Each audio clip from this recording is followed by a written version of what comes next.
मेरा नाम शबी गुल है और मैं कराची से हूँ। कहानी कुछ यूँ है कि मेरी अम्मी बताती हैं कि जब हम सब छोटे थे तो मेरे बाबा जब कराची आए थे काम करने, और बाद में अम्मी और हमें भी यहाँ बुला लिया। कुछ वक्त बाद बाबा ने सोचा कि यहाँ से बेहतर है कि वो बाहर मुल्क जाकर काम करें, और इस बात पर इन्होंने अम्मी को ज़बरदस्ती मनाया। वो बाहर मुल्क जाकर काम करने लगे। उस वक्त हम सब बहुत छोटे थे। मेरे 3 भाई और हम 2 बहनें हैं। बड़े भाई के बाद मैं हूँ।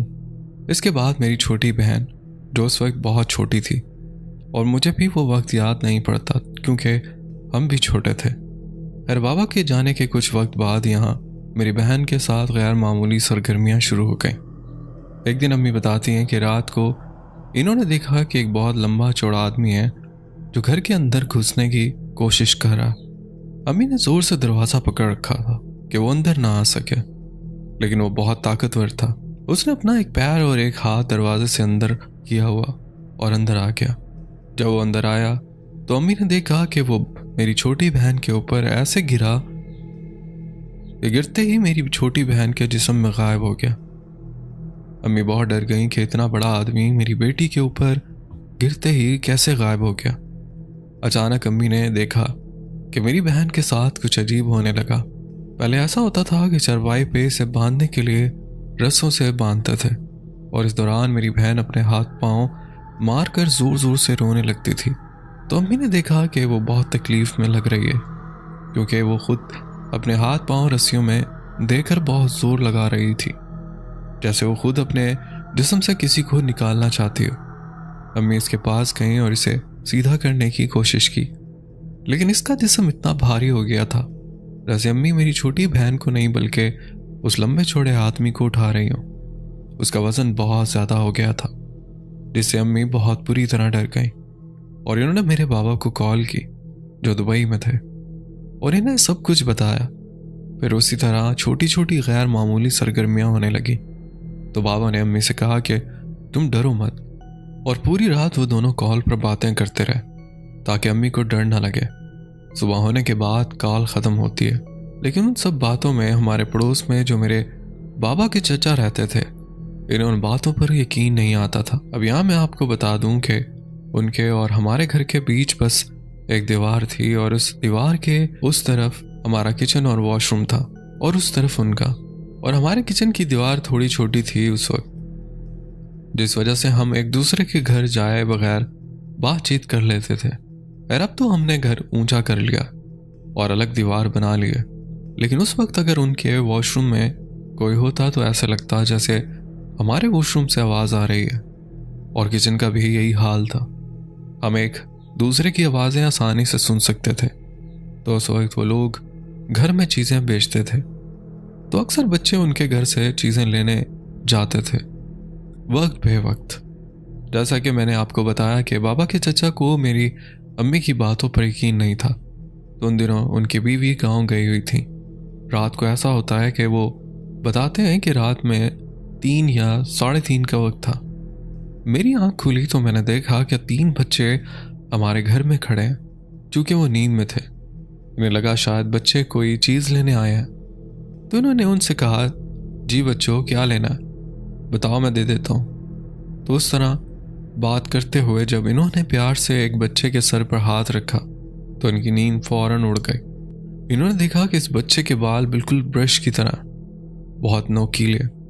जैसे ही इन्होंने अपनी आंखें मल कर दोबारा हैरत से देखा, वो बच्चे उनके किचन में चले गए और किचन की दीवार से आर पार होकर हमारे किचन में आ गए। किचन के सामने सहन में सब सो रहे थे। तो जैसे ही वो अंदर आए, मेरी बहन जोर जोर से रोने लगी।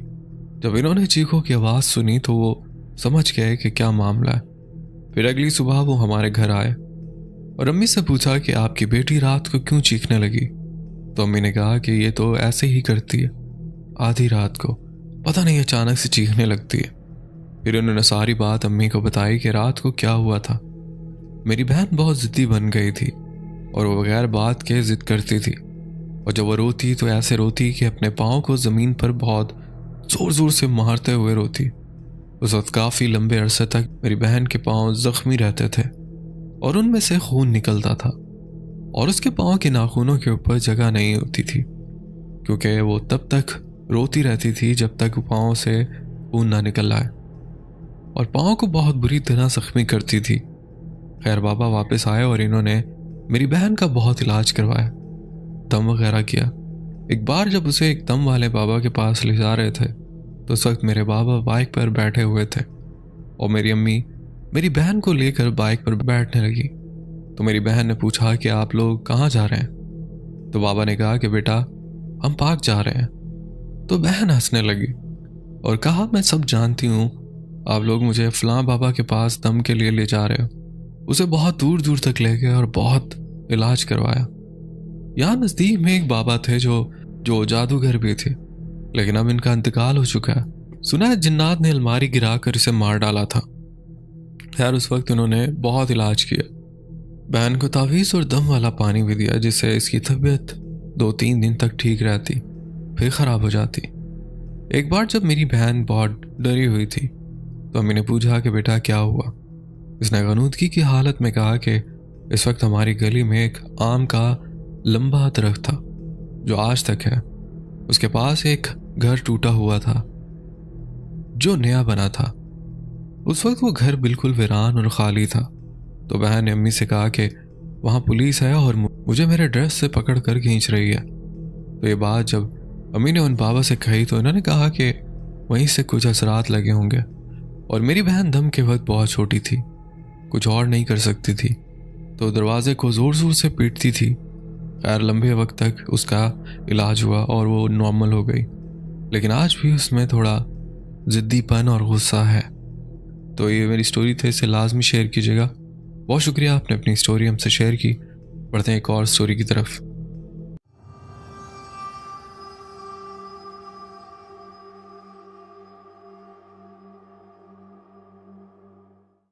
अस्सलाम वालेकुम अदनान भाई, मैं आपकी बहुत पुरानी सब्सक्राइबर हूँ और डेली आपकी स्टोरी सुनकर सोती हूँ। ये वाक़या जो मैं आपको बताने जा रही हूँ ये मेरी कज़न के साथ पेश आया था। 15 साल पहले मेरी कज़न दुबई से पाकिस्तान शिफ्ट हुई, लेकिन इनके शौहर नौकरी की वजह से नहीं आ सकते थे। वो मुल्तान आई तो वो अपने भाई के घर ठहरी, लेकिन इन्हें ये बात पसंद नहीं आई कि वो अपने भाई के घर रहें, इसलिए इन्होंने कहा कि वो अलहदा घर लेना चाहती हैं। इनके भाई ने एक घर किराए पर ले दिया। वो अपने 2 बच्चों के साथ उस घर में शिफ्ट हो गई। उनके बच्चे उस टाइम छोटे थे, 3 से 4 दिन तक, तो उनके भाई और भाभी इसके घर में रहे। चीज़ें शिफ्ट करने में काफ़ी वक्त लगा। 3 से 4 दिन तक इन्हें कुछ नहीं हुआ, वो सुकून से रहे। लेकिन जब इनका भाई और भाभी अपने घर वापस आ गए तो वो रात को अकेले रह गए। वो कहती हैं कि शिफ्टिंग के दौरान में इतनी थकन हो गई थी कि मुझे पता ही नहीं चला कि कब मुझे नींद आई और मैं कब सो गई, यानी मुझे इतनी गहरी नींद आती थी। इन्होंने कहा कि गहरी नींद में भी मुझे ऐसा फील होता था जैसे कोई सहन में चल रहा है, जैसे मेरे साथ वाले कमरे का दरवाज़ा खुल और बंद हो रहा।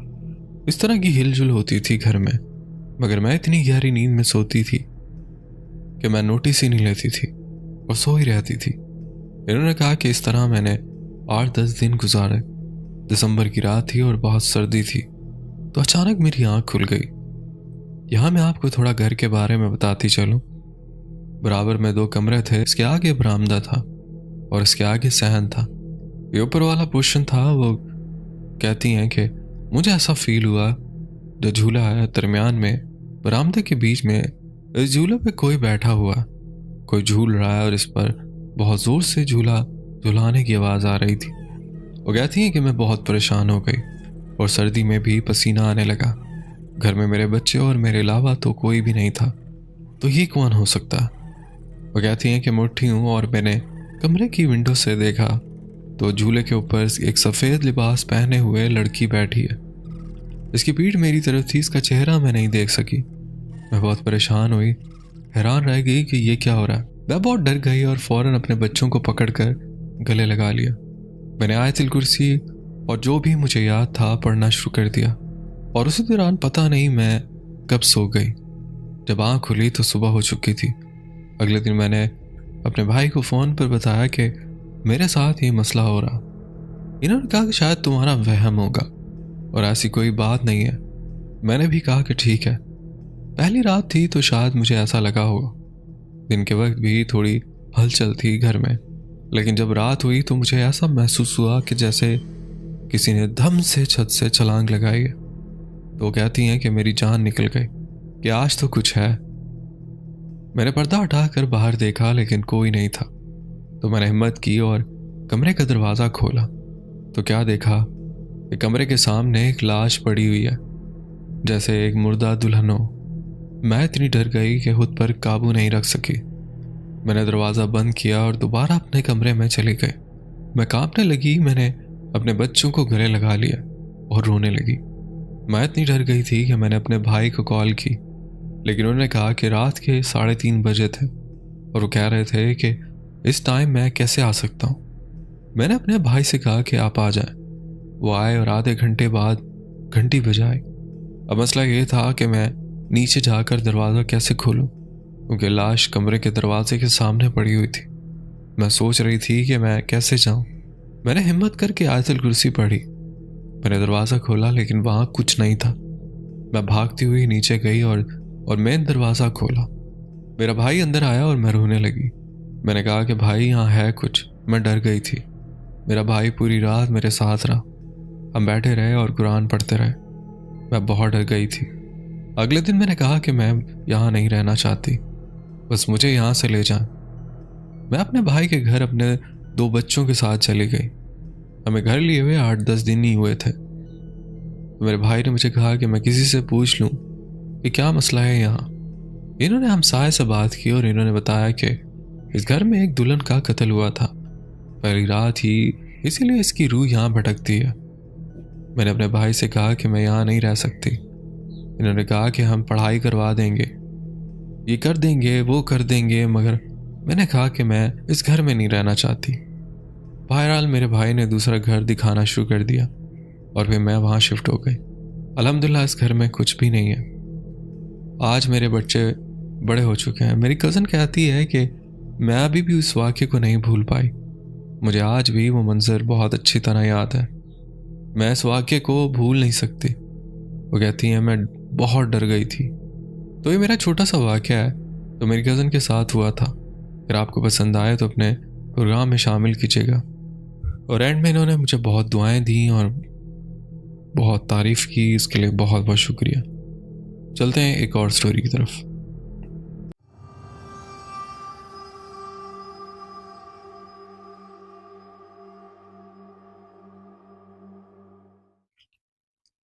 मेरा नाम अवैस और मैं कराची के इलाके शेरशाह में रहता हूँ। ज़िंदगी में मेरे साथ काफ़ी हादसात हुए हैं, जिनमें एक वाक़या आपके साथ शेयर करना चाहूँगा। ये वाक़या मेरे साथ 2 महीने पहले पेश आया। होता कुछ यूँ है कि अदनान भाई, मैं रोज़ाना रूटीन के मुताबिक सुबह उठकर नौकरी के लिए निकलता हूँ। मैं सदर में एक दुकान पर काम करता हूँ। उस दिन भी मैं 12 बजे अपनी दुकान खोल रहा था और मुझे दुकान खोलते हुए 12:30 बज गए थे। दुकान खोलकर मैं पानी पीता हूँ। इतने में मेरी दुकान में एक खातून आती हैं, जिनके साथ एक छोटा बच्चा होता है। वो मेरी दुकान में चीज़ें देखने लग जाती और मैं इन्हें सब दिखाता हूँ। इतने में मैं नोट करता हूँ कि वो बच्चा अजीब तरीके से अपनी गर्दन को हरकत दे रहा था, लेकिन मैं इसे नज़रअंदाज करते हुए इन्हें सामान दिखाने में मसरूफ़ हो रहता हूँ। वो कुछ चीज़ें दुकान से लेकर चली जाती। मैं आराम से बैठकर अपना मोबाइल इस्तेमाल करने लगता हूँ। इतने में मेरी दुकान के मालिक आ जाते हैं। मैं उनसे सलाम दुआ करता हूँ और काम में लग जाता हूँ। मेरे मालिक दुकान में लगे कैमरे की फुटेज देख रहे होते हैं। तो कुछ देर पहले की फुटेज देखते हैं और मुझसे कहते हैं कि अवैस, ये क्या हरकतें कर रहे हो? किससे बातें कर रहे थे और किसको सामान दिखा रहे थे? मैंने कहा कुछ देर पहले ग्राहक आए थे तो मैं इन्हें सामान दिखा रहा था। ये सुनकर वो हैरान हो गए और कहने लगे, कौन सा ग्राहक? वीडियो में तो कोई नज़र नहीं आ रहा दुकान के अंदर। मैंने कहा कि ऐसा हो ही नहीं सकता, मुझे वीडियो दिखाओ। अदनान भाई, जब मैंने वो फुटेज देखी तो मेरे पैरों तले ज़मीन निकल गई। वीडियो में मेरे अलावा दुकान के अंदर कोई नहीं था और मैं अकेला पता नहीं किसको सामान दिखा रहा था। उफ, ये देखकर मैं बहुत डर गया। पूरा दिन मुझसे दुकान में काम नहीं हो सका और जब मैं घर गया तो मुझे बहुत तेज़ बुखार चढ़ गया। ये था मेरा एक छोटा सा वाक़या। आप इसे अपने चैनल पर लाजमी शेयर कीजिएगा। बहुत शुक्रिया, आपने अपनी स्टोरी हमसे शेयर की। बढ़ते हैं एक और स्टोरी की तरफ।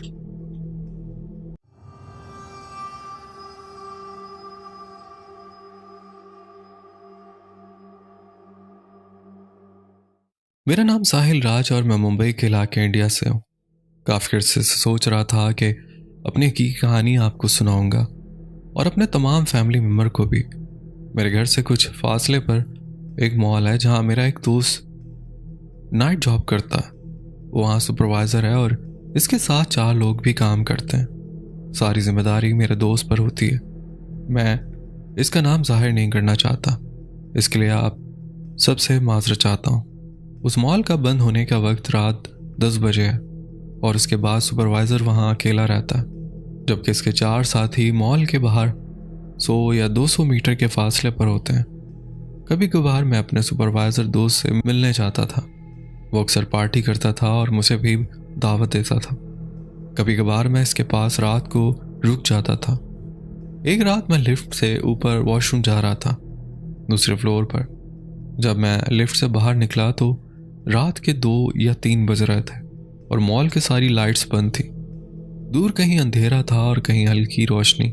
जब मैं वॉशरूम जा रहा था तो मुझे ऐसा लगा कि कोई मेरे पीछे आ रहा है। मुझे जूते की आवाज़ सुनाई दी, लेकिन मैंने सोचा कि शायद कोई और रुककर अपना काम कर रहा होगा, इसलिए मैंने इसको नज़रअंदाज किया और वॉशरूम जाकर वापस आ गया। 1 हफ्ते के बाद मेरे दोस्त ने फिर रात में बुलाया। जब हम ग्राउंड फ्लोर पर बैठे हुए थे तो इस वक्त किसी के चिल्लाने की आवाज़ ज़ोर ज़ोर से सुनाई देने लगी, जैसे जूते की आवाज़ हो, और रात के 1 बज रहे थे। मैंने अपने दोस्त से पूछा, भाई ये कैसी आवाज़ आती है? तो उसने कहा कि इस मॉल में एक सिनेमा हुआ करता था जो अब बंद है। वहाँ एक लड़की का कत्ल हो गया था कुछ वक्त पहले। इसकी रूह आज तक रात के 1 बजे से सुबह 5 बजे तक पूरे मॉल में घूमती रहती, लेकिन किसी को कुछ नहीं करती। मैं तो अकेला रहता हूँ और आज तक मेरे साथ कुछ नहीं हुआ। मैं आयतल कुर्सी और कलमा पढ़कर सोता हूँ, लेकिन मेरी तो नींद ही गायब हो गई और मैंने कहा कि मैं अब नहीं रुकूंगा, मुझे घर जाना है। फिर मैंने सोचा कि अभी घर सब सो चुके होंगे, इसलिए उस वक्त घर जाना सही नहीं था। पूरी रात जूते की आवाज़ मेरे सामने कुछ दूरी पर, कभी ऊपर सीढ़ियों पर और कभी नीचे चलने की आवाज़ आती रहती। जब मैंने पानी लेने के लिए फ्रिज के पास गया तो वो आवाज़ ऊपर से चलकर मेरे तरफ आने लगी। कदम ब कदम बिल्कुल साफ आवाज़ थी जूते की। मेरा बदन कांप रहा था। मैं कलमा पढ़कर जागता रहा। मैं वक्त देखता रहा कि कब सुबह होगी, जबकि मेरा दोस्त सो चुका था। कभी वो चल कर आती और मेरे सामने अचानक रुक जाती। जूते की आवाज़ से मैं इसका एहसास कर रहा था, ये कहाँ से आ रही है, कब कहाँ खड़ी हो रही है और कब कहाँ चली जाती है। अल्लाह का शुक्र है मैं इस रात बचकर निकल गया। सुबह एक बंदे से पूछा तो इसने कहा कि मैं एक दफ़ा अंदर गया था सोने के लिए, तो मुझे भी उठा दिया था। जब मैं उठा तो देखा कि कोई नहीं था और सुपरवाइज़र सो रहा था। मैं उस रात भागता हुआ बाहर निकल गया और अब कभी अंदर नहीं जाता। उस वक्त ये बात मैं कभी भी दोस्त के बुलाने पर पार्टी में नहीं गया। जब मैंने उस चलने की आवाज़ के बारे में मज़ीद मालूमात हासिल की तो पता चला कि 9 साल पहले एक आदमी ने एक लड़की के साथ ज़्यादती करके इसे सिनेमा में कत्ल कर दिया था। इस वक्त से सिनेमा बंद है, लेकिन वो लड़की की रूह आज भी मॉल में घूमती है और जब कोई इसके करीब जाता है तो वो बिल्कुल वाज़ह दिखाई देती है। 100% ये हकीकत है। आप कहें तो मैं वीडियो कॉल पर आपको जगह भी दिखा सकता हूँ और आपको वो आवाज़ लाइव सुना सकता हूँ। ये सब बातें याद करके अभी भी मेरा बदन कांप जाता है। उससे पहले भी मेरे साथ 3 बार हॉरर वाक़यात हो चुके हैं। अल्लाह का शुक्र है कि कभी कुछ नहीं हुआ।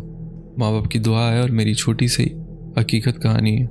अगर आपको मुनासिब लगे तो अपने चैनल पर लाजमी शेयर कीजिएगा, और आपको अगर सही लगे तो जैसा कि आपने कहा कि मैं वहाँ की वीडियो और वो चलते हुए स्टेप्स की साउंड भी आपको सुना सकता हूँ, तो मुझे इंतज़ार रहेगा, लाजमी भेजिएगा।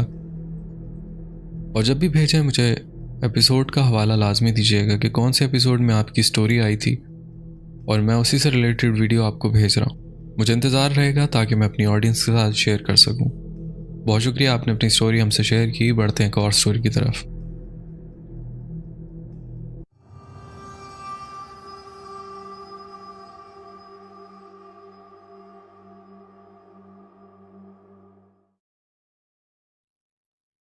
मेरा नाम हारून है और मैं सियालकोट के गांव में अपने मामू के घर छुट्टियां गुजारने आया था। उस गांव के 3 हिस्से हैं। पहला मेन अड्डा, दूसरा गांव और तीसरा मैदान जिसके सामने एक नहर बहती है। मैं अक्सर रात को नहर के किनारे सिगरेट पीने जाता हूँ अपने दोस्त या कज़न के साथ। एक रात को हमारे 2 दोस्तों ने कहा कि देखते हैं कौन इस मैदान वाले रास्ते से गुजरता है जहाँ एक कब्रिस्तान है। लेकिन हमने किसी तरह इन्हें मना लिया कि वहाँ ना जाएं क्योंकि वहाँ कुछ भी हो सकता है। मगर एक रात ऐसा हुआ कि मैं और मेरा कज़न सिगरेट पीने के बाद घर वापस जाने लगे। तो हमने प्लान बनाया कि वापसी में मैदान वाला रास्ता इस्तेमाल करेंगे। हमारे पास एक बाइक थी तो मैंने कहा कि ठीक है, लेकिन मैं ड्राइव करूँगा। अदनान भाई, पहले तो हमने अंधेरे में मैदान क्रॉस किया, अपने कब्रिस्तान के पास पहुँचे।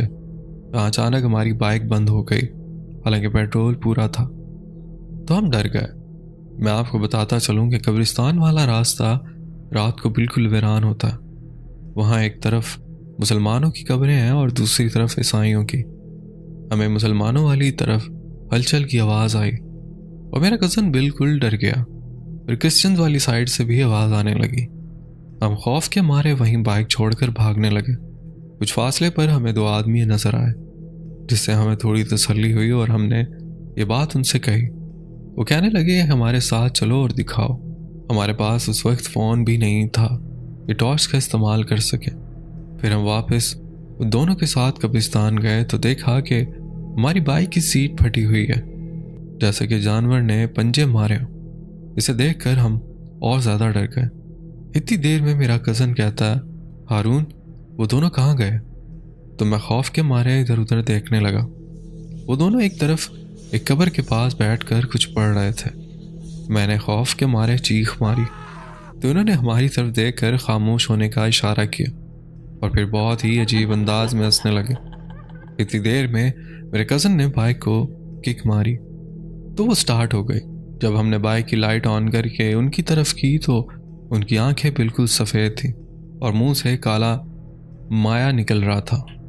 मैं बाइक के पीछे बैठ गया और मेरे कज़न ने बाइक को फुल स्पीड में भगाया। सारे रास्ते हमें कभी इधर से कभी उधर से हंसने की आवाज़ें आती। ना जाने कहाँ से कोई हमें पत्थर मार रहा था। जब हम गांव के अंदर दाखिल हुए तो वहाँ एक मस्जिद थी। मेरा कज़न कहता है कि आओ ईशा की नमाज़ पढ़ लेते हैं। हमने नमाज़ पढ़ी और दुआ की। उसके बाद कारी साहब को ये वाक़या सुनाया तो उन्होंने कहा कि कुछ नहीं होता, शायद वो तुम लोगों को सिर्फ डराना चाहते थे। मगर फिर भी हमने कभी दोबारा इस कब्रिस्तान में जाने की हिम्मत नहीं की। तो ये थी मेरी छोटी सी कहानी। अगर आपको पसंद आई हो तो लाजमी शेयर कीजिएगा। तो बहुत शुक्रिया, आपने अपनी स्टोरी हमसे शेयर की। बढ़ते हैं एक और स्टोरी की तरफ।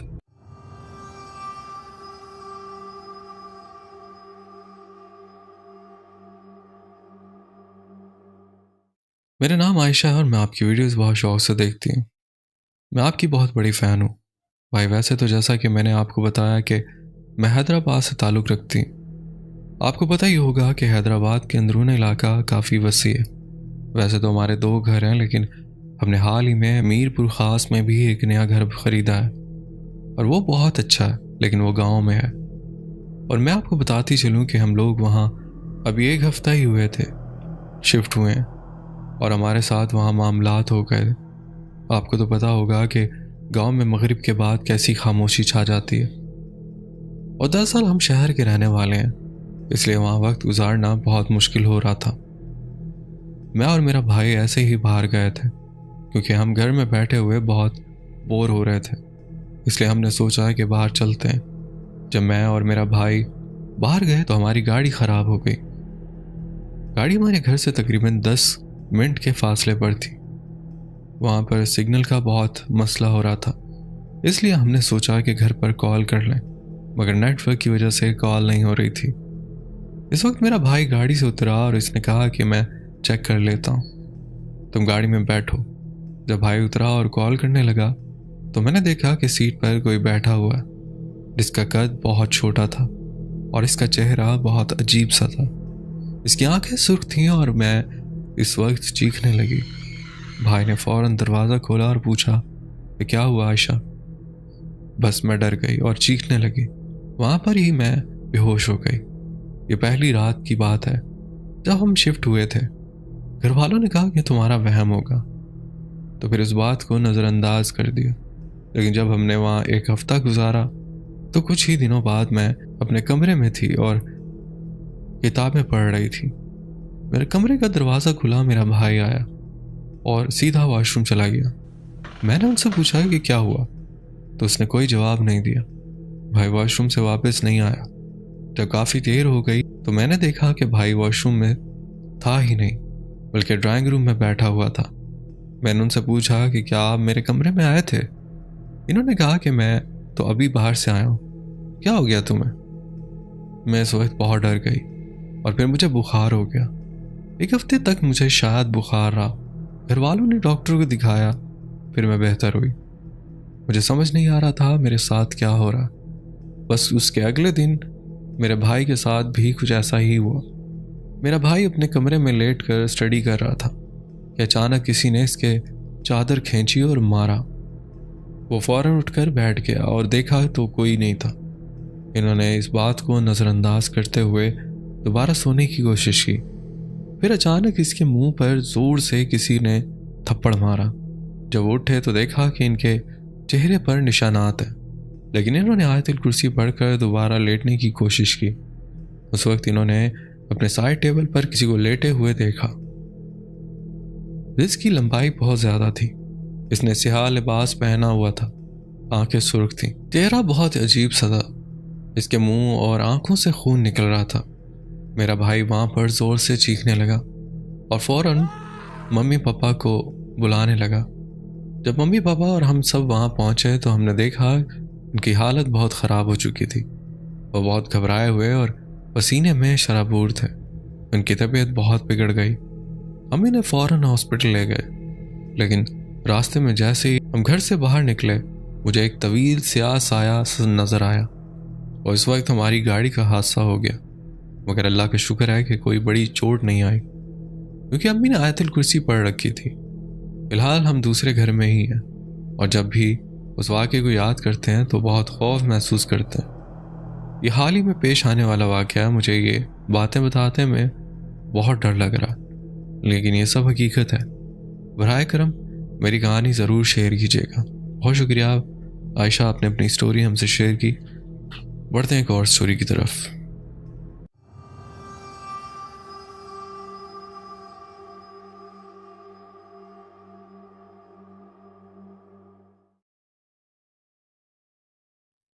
ये वाक़या मेरी नानी के साथ पेश आया था, जो उनकी शादी के तकरीबन 2 महीने बाद का है। मेरे नाना पुलिस ऑफिसर और इन्हें एक जगह क्वार्टर मिला हुआ था जो कब्रिस्तान के अंदर वाक़या था। उस कब्रिस्तान में 3 घर एक साथ बने हुए थे और वो तीनों घर खाली थे। उन तीनों घरों की सफाई नहीं होती थी। सेंटर वाला घर मेरे नाना नानी को मिला था। मेरे नाना बहुत बहादुर थे, लेकिन मेरी नानी को थोड़ा डर लगता था क्योंकि वो इलाका बहुत ही वीरान था और सुबह के वक्त नाना अपनी ड्यूटी पर निकल जाते थे और शाम के बाद वापस आते थे, जिसकी वजह से नानी को घर पर अकेले ही रहना पड़ता था। दिन के वक्त भी वहाँ इतना सन्नाटा और खामोशी होती थी कि दिन की रोशनी में भी खौफ महसूस होता था। और घर में कुछ ही दिन गुजरे थे कि नानी को ऐसा महसूस होना शुरू हुआ जैसे वहाँ नानी के अलावा कोई और भी है जो अपनी मौजूदगी का एहसास दिला रहा था। नाना के एक दोस्त थे। जब एक बार वो उनके घर आए तो इन्होंने नाना से कहा कि ये किस जगह पर घर लिया है, ये तो बहुत भारी जगह है। लेकिन नाना ने इस बात पर तवज्जो नहीं दी। कभी कभार कमरे के अंदर से हलचल और बर्तनों के गिरने की आवाज़ आती थी। शुरू में नानी ने वहम समझकर नज़रअंदाज कर दिया, मगर दिन ब दिन ये सरगर्मियाँ बढ़ने लगी तो नानी ने नाना से शेयर की और घर तब्दील करने का कहा। लेकिन नाना को इन बातों पर यकीन नहीं था, इसलिए इन्होंने सरगर्मियों को नानी का वहम करार दिया। नानी के खौफ को कम करने के लिए नाना ने एक बच्चे को दिन भर नानी के साथ रहने का कहा। नाना के आने तक वो बच्चा नानी के साथ रहता था नानी के साथ जो बाएं तरफ वाला घर था, वहां से चलने फिरने और बर्तनों की आवाज़ आती थी, जैसे कोई इस्तेमाल कर रहा हो। और ऐसा महसूस होता था जैसे बहुत से लोग आपस में बातें कर रहे हों। एक दिन नानी वॉशरूम में जा रही थी। इन्होंने इस बच्चे को घर के बाहर रहने का कहा, लेकिन वो बच्चा वहां से चला गया। जैसे ही नानी अंदर गई तो इन्हें वॉशरूम की दीवार पर हाथ नजर आया। वो काले स्याह हाथ थे, इसके लंबे और काले नाखून थे। वो हाथ औरत जैसे थे। आहिस्ता आहिस्ता वो चीज ऊपर आ रही थी। उसका सारा जिस्म काले स्याह लंबे और घुंघराले बालों से ढका हुआ था। उसे देखकर नानी अम्मा के अंदर खौफ की लहर दौड़ गई, क्योंकि नानी की समझ ही नहीं आ रहा था कि वो क्या चीज़ है। वो चीज़ नानी के ऊपर छुपने ही लगी थी कि नानी बाहर भागी। पीछे नानी को दीवार की जोर से गिरने की आवाज़ आई। भागते भागते पुलिस स्टेशन तक पहुंच गए, लेकिन नाना को क्योंकि ये सब नानी का वहम लगता था, इसलिए वो बहुत गुस्से में थे। लेकिन नानी इतनी डरी हुई थी कि वहीं बेहोश हो गई। जब होश आई तो नानी ने वापस घर जाने से इनकार कर दिया। इसके बाद जल्द ही इन्होंने वो घर छोड़ दिया। इसके बाद कभी भी नानी के साथ कोई वाकया नहीं हुआ। तो ये मेरी एक स्टोरी थी जो मैंने सोचा आपसे शेयर करूं। बहुत शुक्रिया, आपने अपनी स्टोरी हमसे शेयर की। बढ़ते हैं एक और स्टोरी की तरफ।